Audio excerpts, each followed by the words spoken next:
G'day. You are live with Lunch Money, your online, the online and social media home for special situations, workouts, and capital raising professionals. My name is Nick Samios. I am the fund manager here at Hermes Capital, and I am your host for this live stream, Lunch Money. I guess we're locked down all across the eastern seaboard and around the country. So be it. We are going to keep the conversation positive because there's lots to be positive about. Today we are talking about the hero's journey when it comes to business, and I'll talk to you a little bit. I'll intro that topic in a second, but firstly, the usual housekeeping. If you are watching us live, if you ask a good question, we will send you the Lunch Money mug. And I would also ask you to share, like, or subscribe. Hit the notification button, and that way you won't miss out on any of our live streams. And I would also ask you to share. Give it a share. Share the live stream or the podcast with your friends, and don't keep us all to yourself. Okay, so the hero's journey the hero's journey is a framework for storytelling that I came across. And when you hear the hero's journey, you can apply it to Batman, to just about any story that you see at the movies. It begins with the main character is status quo, Bruce Wayne, living his disgruntled life. But then there's something that changes. The guy that killed his parents get out of jail. There's a life-changing moment, and then he goes on this quest, to rid Gotham of bad guys, etc., etc. There comes a point of no return. Along the way, there's companions, and hopefully two things happen. The hero achieves the mission accomplished, but along the way there's a personal journey as well. And the reason I've called this podcast the business hero's journey is because I was talking to our guest today a little bit earlier in the week, and it triggered that with me. We're going to talk today with Dr. Peter Ellis, who I'll introduce right now. G'day, Peter. And when you were talking earlier this week, you were talking about transforming the business, but also transforming the individual. We'll get to that just in a minute. I'll introduce you first. Dr. Peter Ellis is a consultant and a mentor to small and medium-sized businesses, and he's also a researcher, hence the name Doctor. And he's done a lot of research in the area of businesses transitioning from micro to small and small to medium. What is it that keeps you busy this past couple of weeks? What's the day in the life of Dr. Peter Ellis? At the moment, the day in the life of Dr. Peter Ellis is looking at writing articles for business journals like the Harvard Business Review and the American Management Journal. And at the moment, I'm writing. I've just written one article about business development and understanding, which is what I'm going to be talking about today. But at the moment, I'm writing about a theory that I'm putting out, or I've developed, called the theory of letting go. And everyone knows what letting go is, but there are a number of elements in there that must be put in to enable the people within the business to develop and grow, because if you don't do them, you will cause some very negative aspects to a business, and that's what I'm in the middle of doing. And that's, unfortunately, it's something that can be read in about 20 minutes, but takes about 2 months to write. Only 2 months. Only 2 months. Where will you get that published? Well, probably the Harvard Business Review, but I might put it into the American Institute of Management. So I'm working on that. I'm working with a couple of professors down in Melbourne.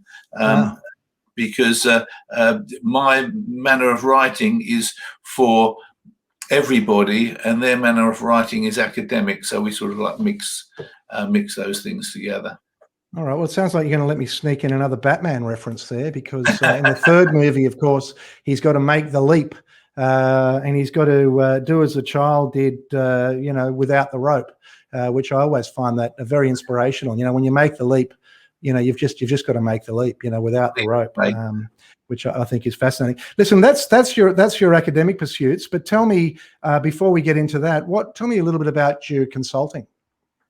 Well, I work with, okay, about 85% of businesses are micro and they're happy to be micro and that's it. But that leaves 15% want to grow. And of that 15%, only 5% actually settle into the growth of small and medium. There's 10% that are stuck in between micro and small and in between small and medium. And they are stressed to the max because they see how many other people appear to have success that they want and they don't know why. And what I do is help them because what I found, I've spoken to hundreds of successful business people, and those successful business people have all told me how they've been successful. And the interesting thing is they've all got a different reason. So if they're going to be right, they're right for themselves. But what is it that they actually do? They have a talent, and the majority of them don't even know they've got the talent. They just do it because it seems natural. And that talent is what I've written about, and that talent is what I'm going to tell people about today. And okay, so and this is something that you've developed in your work as a consultant and mentor. I noticed that you've done some work for the Queensland government. I mean, I normally do this sort of bit where I read through someone's CV and it's almost like a job interview. But I noticed that you've done some work for the Queens Department of Premier and Cabinet. What was that? That was being a mentor. What was that about? That's working really for, they've got a department that works with small businesses that are growing and are struggling. And I worked on that. It's called the Mentoring for Growth. And it's something that has sort of helps people in Queensland. It's been going for many years now. And so I've done that. I've worked for quite a lot of different government bodies, but mostly I work with the struggling small and struggling medium. For example, at one medium company, they took 25 years to get from the struggle section to becoming a steady medium-sized business with departments and managers and so on, which works. Before that, they felt they could be closed down at any minute.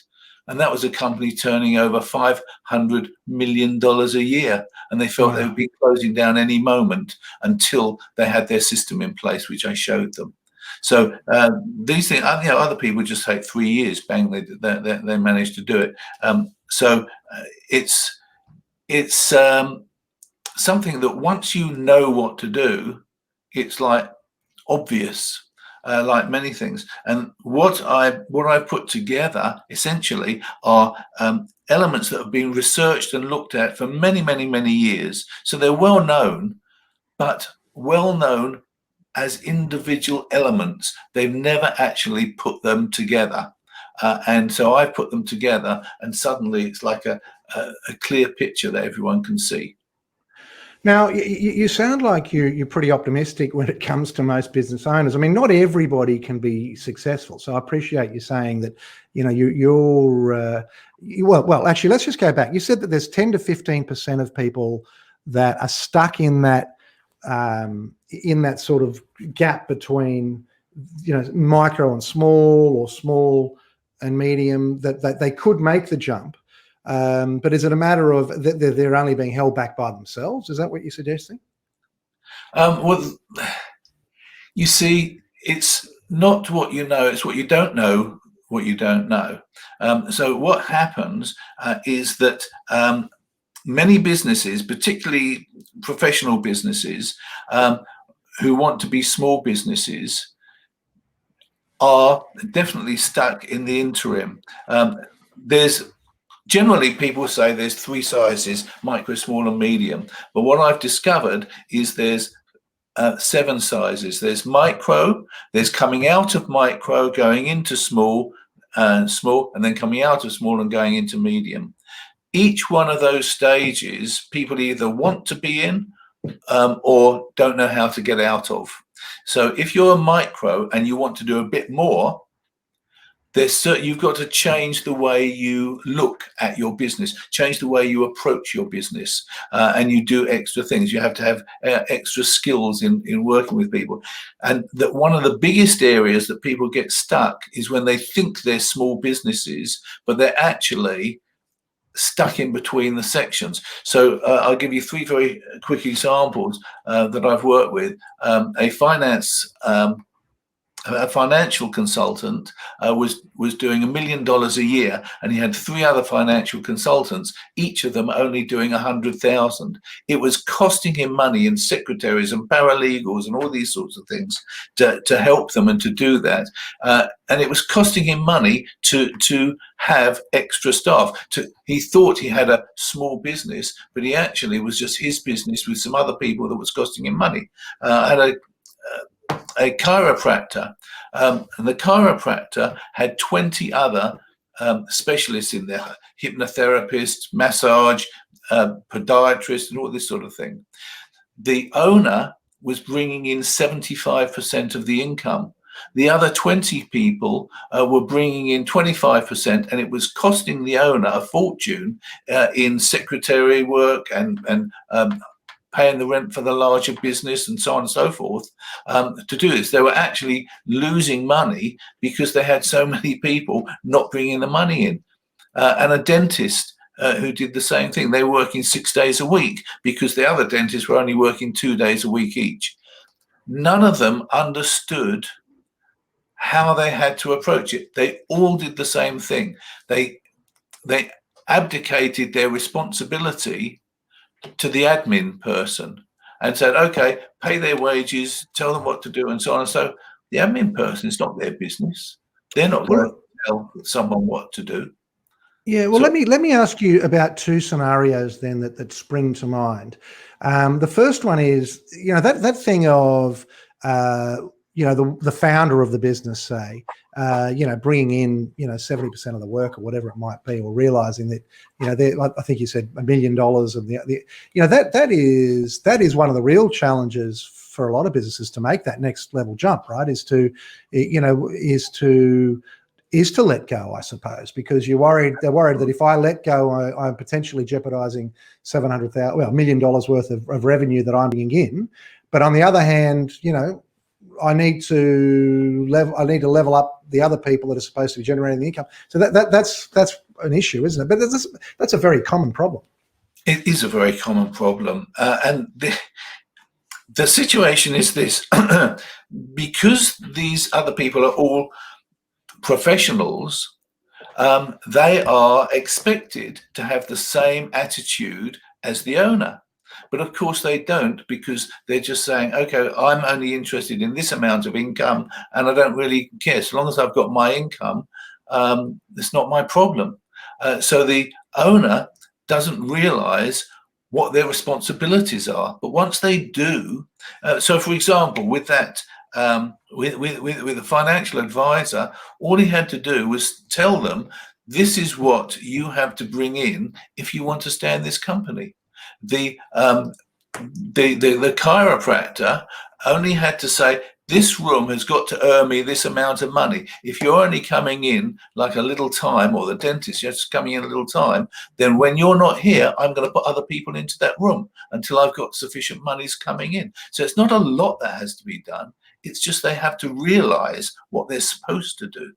The thing about letting go, in essence, is not abdicating it. There's another guy, he's passed away recently, but many years ago, there's a company selling carpets, massive company. He was working 20 hours a day and really working very hard. And everyone said, delegate, delegate, delegate. You've got a very big business. You delegate, you can make.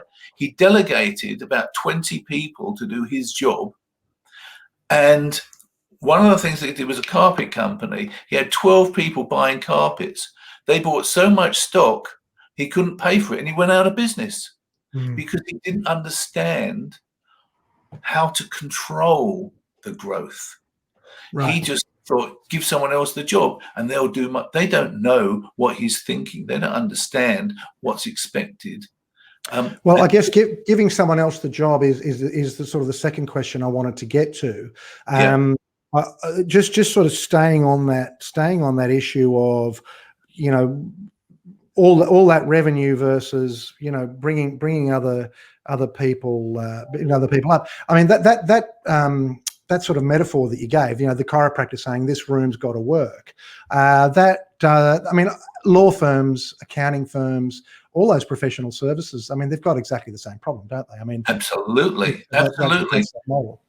They've just got to realise that they're in business. They're not just a law firm or just an accounting. They're in business, and what do they need to do to be in business to make a buck?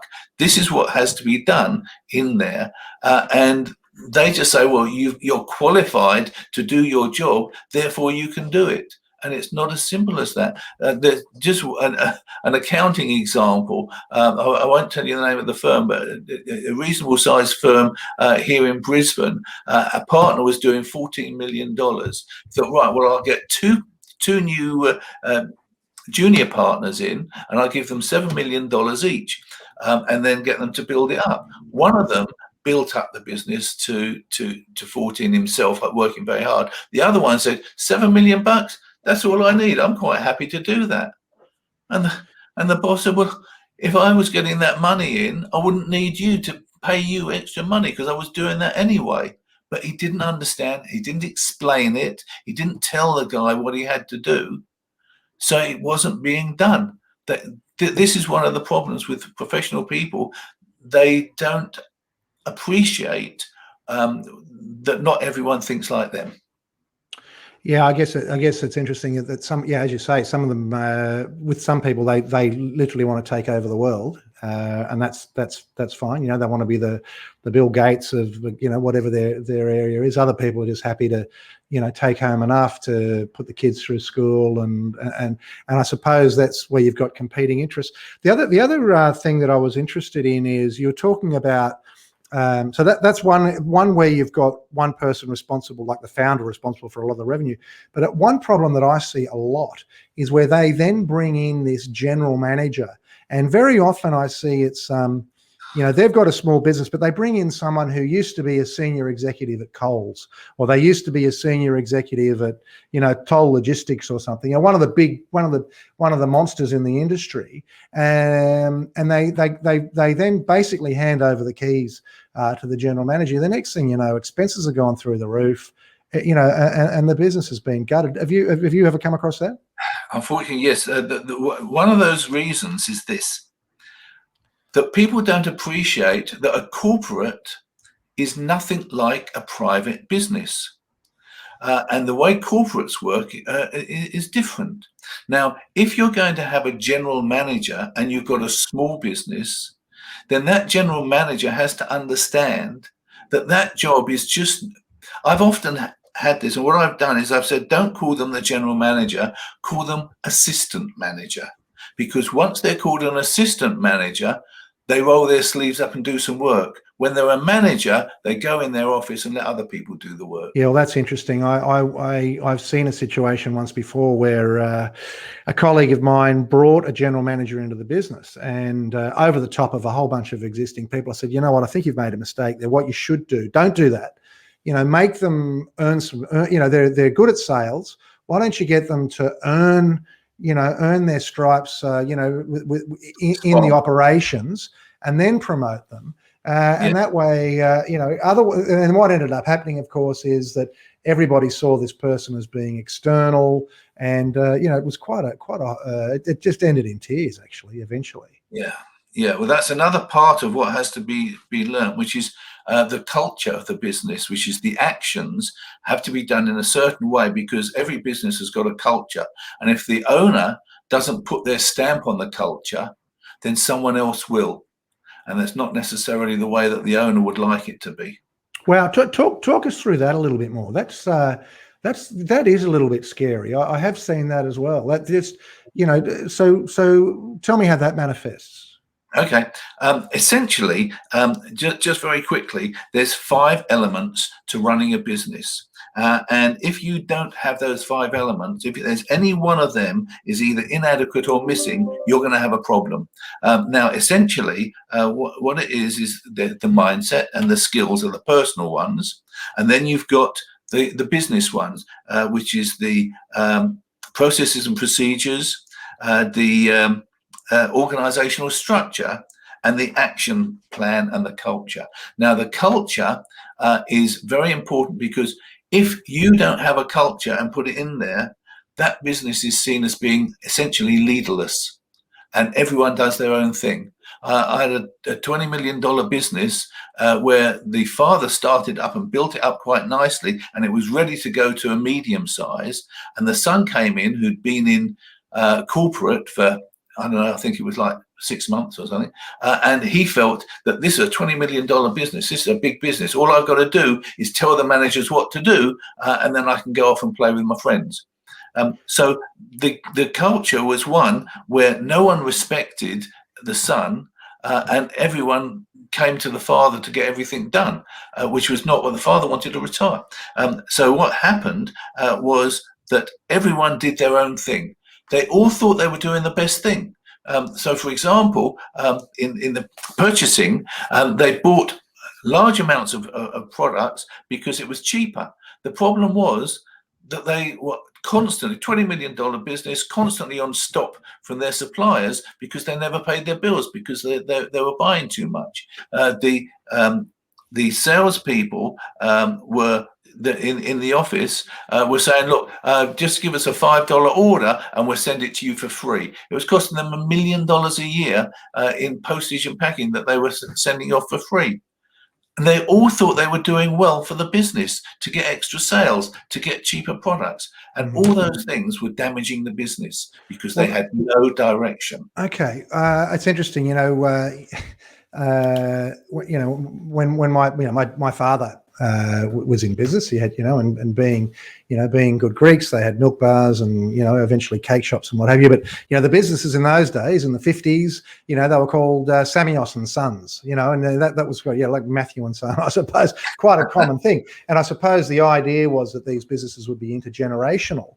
But I just wonder, we talk so much about the first generation building the wealth, and the second generation sort of spending the wealth, and then the third generation maybe, completely giving it away. So I'm interested. I mean, you're involved a lot in these transitional situations. Is that one of the transitions, intergenerational, that you've looked at as well? Yeah, well, the old saying, shirt sleeves to shirt sleeves in 3 generations, is what it is. It doesn't happen all the time. You have some families that work very well, but essentially, it's that people assume that everyone's going to do what they did, or feel what they did, or work as hard as they do. And so as you say, the first generation works really, really hard to help the next generation go to college and learn. The next generation builds the business up and says, I want my next generation to have what I didn't have. And the next generation says, oh, life's easy. Well, I've got all the money I need. I've got all this. I've got a nice car and lovely holidays. The businesses just run by themselves. So yeah, there is that, and it's really a question of people. And that's for the generational thing, but it's also if you bring in people from outside to come into the business without them appreciating the culture of the business. It's the same when you mergers and acquisitions. If you don't look at the culture of the business that you're putting in, if you don't look at the manner in which that they work, that it merges with the way that you work, you're going to have terrible problems, because you're going to have everyone thinking their way's right. Okay, so talk us through, say, the businesses going from small to medium.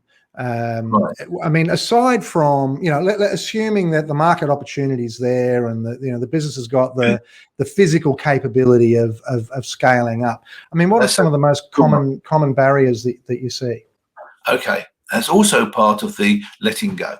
The thing about going from small to medium is you go first, you build up your own business. You say, okay, we're going to do extra sales and we're going to get some more salespeople and build it up a bit. So that's fine. And that works well. And then you've reached your maximum limit and you've got to start developing the business in such a way that it is now in a situation where it's departmentalizing. This is when it starts to get difficult because the owner then has to stand back because they have to have each department either they are the manager of each department and go in, but they still have to just tell the people what to do so they can go to the other department, and they have to be able to trust these people. Or when you get closer to being a medium-sized business, you have a department manager. This is another very important thing because you've got to do two things. The first is you must not tell the manager what to do and then go over his head and tell the staff, don't do what he told you, do what I tell you. Because then they say, well, who do we listen to? And the guy said, well, I'm the boss, you listen to me. So the manager leaves. So you've really got to have someone that you can work with, that you can tell what's going on, you give them the KPIs and so on and so forth. The next part of the letting go is you've got to talk to the manager and listen to them because they are at the cold front. They're the people that know exactly what's going on, and they can give you some very good ways of improving what's going on. Then what happens is you as the owner do less and less of the actual work that you used to do when you first started, and you're working on the accounts, you're working on the marketing, you're working on the development of the business, but you're in control because you have got the action plan and putting in the culture to have the activities that are going on done in such a way that they are controlled. Your job then is to control. There was a guy called Henry Fail some 100 years ago or so that said the owner in a medium-sized business has four things to do: plan, lead, organize, control. The word do is not in there. Right. I have heard that somewhere. Yeah. Okay. So you've basically identified this departmentalizing of the business. That sounds like a major milestone. It is when it major. goes. Yeah. So Absolutely. Yeah. And that's where, I guess there's delegation and and I guess there's the issues of maintaining the culture within those departments. I mean, what's the next major milestone? Well, just as they're new skills that have to be worked. The whole mindset of the owner has to change. The micro and small, fairly similar, just a bit bigger. But a medium business is a totally different animal. The owner has to totally change their mindset. They have to get new skills in order to manage the managers, because before they were managing the people, now they're managing the managers. They have to make sure that once it's getting bigger, the processes and procedures have to be in writing. They have to be documented so everyone knows what's expected of them. These are the things that have to be put in place. It's a totally different business when they look back to when they started to where it is. Totally, absolutely, completely different. It is, in fact, a mini large business. A large business are ones where they have a board and shareholders.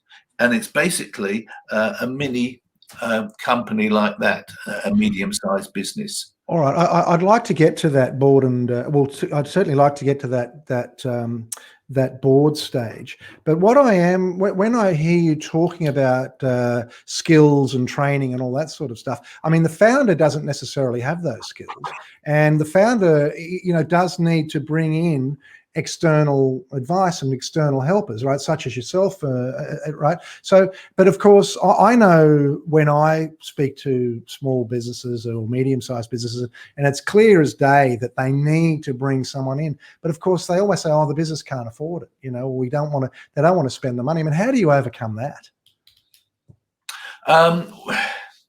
Well, it's always the way that they say, what happens if I train people up and they leave? And you say, well, what happens if you don't train them up? Yeah. The fact is that there's no reason. Many of the people join associations like the Tech, which is the executive club, and other high level clubs where you've got people at the same level who help each other, who work together insofar as they tell each other their problems and what goes on. Like in Japan, the major car manufacturers, the owners get together, or the senior executives get together and discuss the car industry as a whole and how they can do it. They then, when they finish the meeting, they go off and try and beat each other up and beat each other in their business. But they do talk to each other and they discuss business. And that's what people need to appreciate. And is it expensive? Well, it's not necessarily expensive. So, for example, I work with a number of companies, and because I work with a number of companies, I don't need to charge. I don't need to be employed by them. I just consult to them. And so, therefore, they can then develop an understanding of what's required, because if they're going to be able to do it, they're going to be smart enough. And if they're smart enough, they don't actually have to physically do the work. But then if they can see what needs to be done, then they can employ someone, but employ them in a way that they're going to benefit the company and not just be given a job and you cross your fingers that they're going to do the right thing. That's not the right way to do it. Okay, look, there's just very quickly, you're just triggering so many questions that I want to ask you, and I want to get to them before we run out of time. You're an advocate of things like tech and those sorts of sort of support groups? Absolutely. Anywhere where you've got businesses talking to businesses are good. I mean, not everyone does the right thing. I mean, there's an organisation called BNI. BNI is good for small businesses or micro businesses that want to do a bit more business. That's fine. But the whole idea of them is they help each other. So when you get someone, and I've seen it, you get someone who goes in there and says, oh no, I only come in here to get business from you. Look, I'm not going to give you business because, that's not my problem. Look, can I say with BNI, I've been involved in a BNI that was absolutely sensational. And I've got, the BNI, they say give us gain. So you're supposed to go in there with the mindset of helping everyone else. And it was the right one. Look, I appreciate there's different groups of different people. The one I was associated for a while, it was other, senior people, and it was very much what I got out of it was the personal relationships, and once a week, just being outside of my normal, it's sort of like getting away from the war zone and being with other people that you could share the load with. But I guess, I guess another question, I guess this is sort of along the same vein, but what about, virtual boards or where it's not actually a board of directors, but people are bringing in other advisors to, do you get involved with that sort of thing? Yeah, I think they can be very good for a couple of reasons. One, because you don't have people in your business who don't really understand the business, who tell you what to do because they're experienced board members. But what you do is you have people that can essentially teach you and show you what's required as you grow. And then if you feel that they have your similar culture and desire and work ethic and so on and so forth that you feel is right for you, you can then possibly employ them. But so many people employ people and give them directorships and give them shares and all this sort of thing and then regret it. That's something that's really can be a problem. But it can be very good, very useful, very helpful.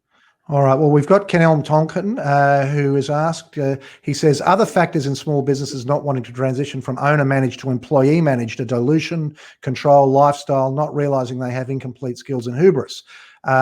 Peter, which of these factors is most prevalent in your experience? And thank you very much for your question, Kenelm. Yeah, thanks for the question. Okay, one of the biggest problems for growing a business from micro to small is being able to let go. And the reason for that is exactly as you've said, because they don't want to dilute the decision making. But the fact is that that's part of the letting go. If you don't let go, then you're just going to reach a point where you can't be everywhere at the same time, and you can burn out. So it's necessary some people say, oh, if I have to teach them, then I'm not going to be able to earn the money that I was earning. And I say to them, well, look, that's not what you're looking at doing. What you do is you get someone and you get them to do what doesn't earn you money. You get them to do some paperwork. You get them to do some background work. You get them to do other things that you have to do, but it doesn't earn you money. And if they do it, you can then go out and earn money, and they get more and more of that work. As they develop it and they get it more, they can then go to a higher position, and you get someone else in there, for example. It depends on the sort of business that you're talking about. But if you get someone in there, you first have to work out what it is that you want them to do, what it is you don't want them to do. There's a printer I worked with and the problem with them was that they said, well, we employed printers who were better than us, but we had to sack them all the time because they didn't do the right job. And so what I incorporated into their business was something called HACCP, which is Hazard Analysis Critical Control Point. Originally it was for food, but it's just generally now for production. And what they do is they say, okay, there's now 5 stages to the printing. First do this and show it to me. Then do this and show it to me. Then, so as they go through it, if there's any issue, it gets resolved earlier on. And then the final thing is, and it's only taking you 5 minutes at a time to check it and make any difference. Well, the learning could go in 2 directions as well, of course. I mean, God forbid you should have an employee who can teach you something. I mean, isn't that a wonderful thing too, if you've got those skills? Look, we are running out of time. You did sort of make me think of the Stephen Covey thing of PPC, the production versus production capability thing. But look, as I say, we are running out of time. I'm interested to know where. In these times that we live in, businesses are transitioning from the way they used to be, pre-pandemic to, a new normal, or a way that they go forward. And I know that you watched our live stream last week where we had Arabella McPherson say that one thing that the pandemic's taught you is you were never in control in the first place. You haven't lost control. You never had control. I love that. It's a little bit scary, but are you finding that some of these skills that you're dealing with and teaching people in going from small to medium, etc., are they also transferable in terms of transitioning from the life as we used to know it to the way things need to be going forward? Because you need to change your mindset at each stage. There's 7 stages, remember, not 3. And because you have to change your mindset at each stage, you are growing in yourself at each stage. Now, what I say is this: look, you start in your comfort zone. If you want to go to the next stage, you see what has to be done. You go into the fear zone, which is lack of self-confidence, affected by others' opinions, and so on and so forth. You then move into the learning zone. And once you've done the learning zone, you're now into the growth zone. You're in the new zone. And that new zone becomes your new comfort zone. So you go from comfort zone to comfort zone through those stages. Right. Fear, learning, and growth. Yes. Yeah. Okay. Well, there's nothing like a bit of fear. I've said before, Mario Andretti says that if everything doesn't feel like it's out of control, then you're not going fast enough. But I don't know if that's good or bad. Listen, we are going to wrap it up there. Any final thoughts before we say goodbye?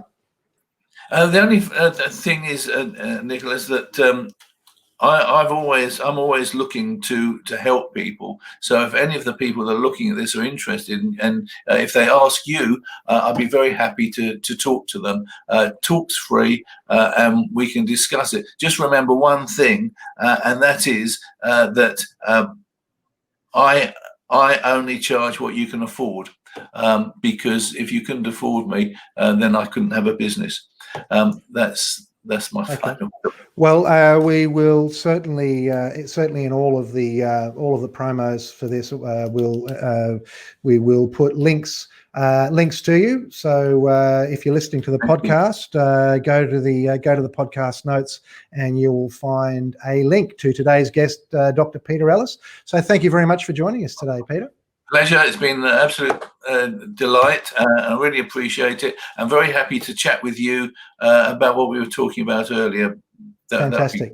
Okay, good stuff. All right. Well, thank you very much, and thank you to all our live viewers and to our podcast listeners as well. Until we do it again next week. Cheers.